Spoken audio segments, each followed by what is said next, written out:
What if the dream school you've been thinking about could quietly cost you an extra $30,000 for the exact same degree? Every year, millions of American students choose between community college and a 4-year university. One path feels traditional, the other feels practical. But which one actually saves more money? And which one could set you back financially for years? Let's break this down clearly and honestly. In the United States, college is one of the biggest financial decisions a family will ever make. The average in-state tuition at a public 4-year university is over $10,000 per year. And that's just tuition. Once you add housing, meal plans, books, transportation, and fees, total yearly costs often rise above $25,000. Most people won't comment. If this surprised you, type what shocked you the most. Like it, so this story doesn't die here. Subscribe, because the next one will hit even harder. Private universities? They can exceed $50,000 per year. Now compare that with community colleges. The average tuition at a public 2-year community college is typically under $4,000 per year. Many students also live at home, eliminating room and board entirely. At first glance, the winner seems obvious. But the real answer depends on how you approach the decision. First, tuition costs. 2 years at a community college might cost around $8,000 total.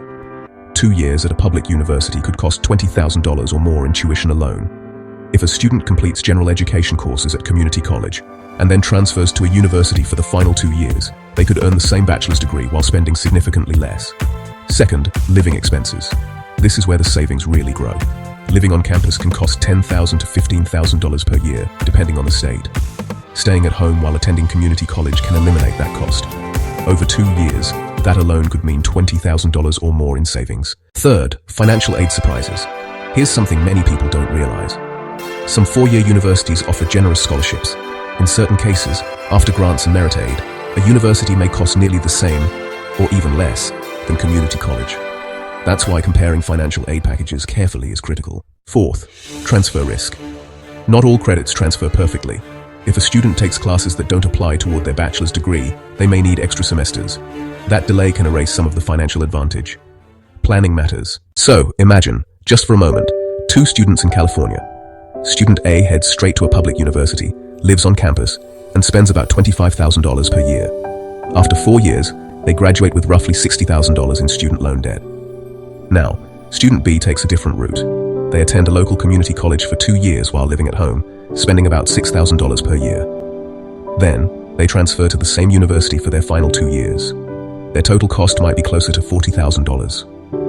Both students walk away with the same bachelor's degree, but one carries significantly less debt into adulthood. Student loan debt, honestly, affects way more than just your monthly payments. It influences when you can buy a home, start investing, or even launch a business.